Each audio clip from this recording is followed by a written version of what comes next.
Okay guys, this is for masters. You guys are going to be drawing your own solar system. For materials, you'll have the instructions, a 12 by 24 sheet of black paper, a chalk pencil that's inside of a compass, a ruler, kind of optional if they want to check their diameters, and then some acrylic markers. I think you guys each have a set, Kratzer and Oostdyk, and then I have 2 more sets in the art closet, so I think that'll be plenty for them to color their solar systems.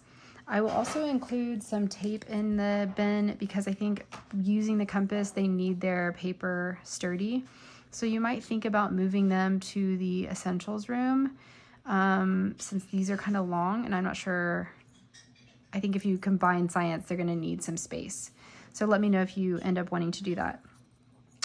For the compass, you have centimeters on the back. They'll be using the color inches side. Each of these compasses is a different color, so but it's just the inner one.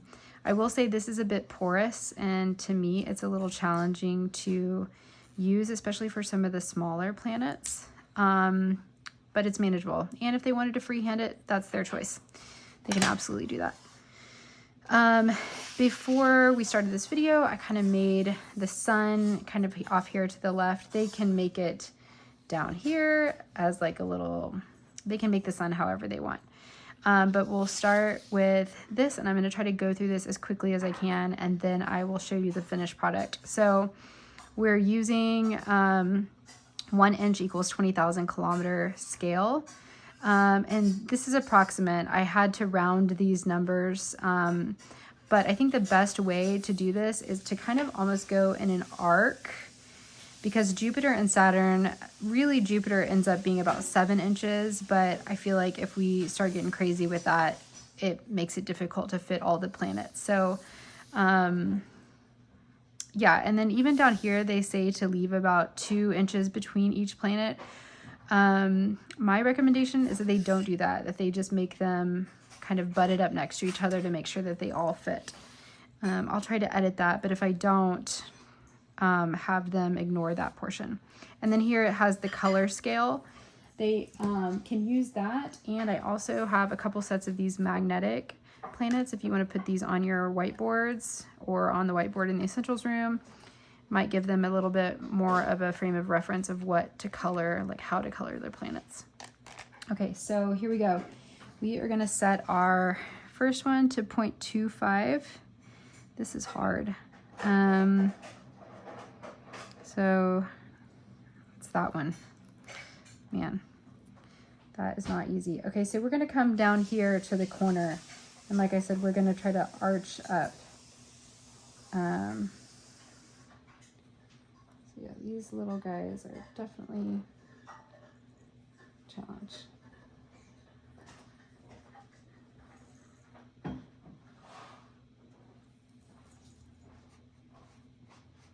Yeah, that's hard.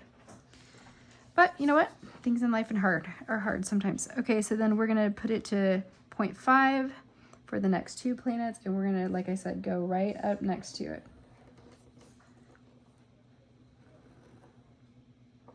Just tell me if I'm doing this wrong. I very well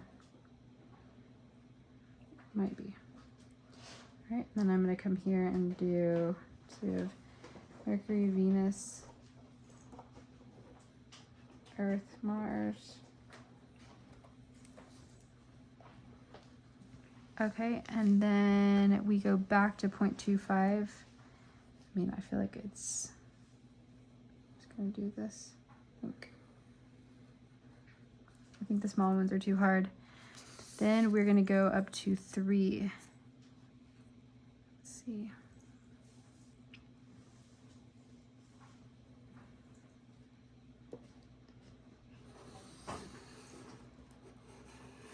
That's definitely easier.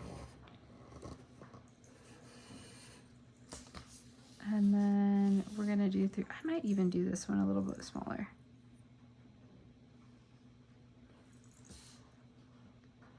So we're gonna go at an angle here.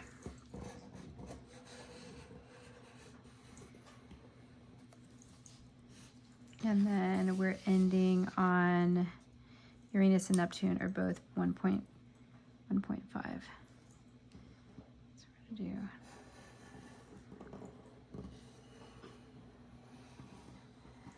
here.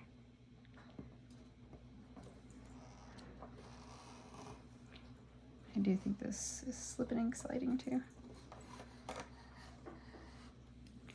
Okay, so they all are able to fit. And then at that point, they can just take out their pencil. We've got Mercury, Venus, Earth, Mars. They will put asteroid belt here. Jupiter, Saturn, Uranus, Neptune, and then, I mean, you can draw the orbits if you want. They might do those last if they're going to color it because it will smudge a little bit.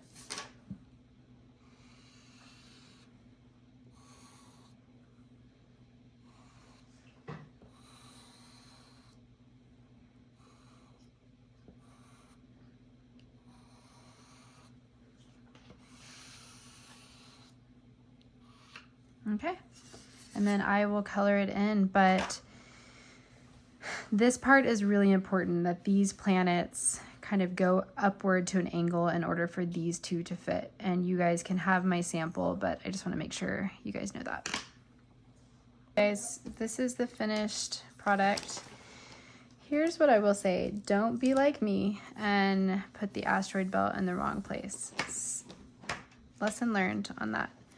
But I just followed the color chart and used the magnetic things as like inspiration for each of the colors. And yeah, I did mess up. This had like silver dots, and then if they wanted to use this on the asteroid belt, they can too. But lead learner. And I'm definitely not starting over. So this is the finished product. It's so fun, and I hope your kids have fun with it.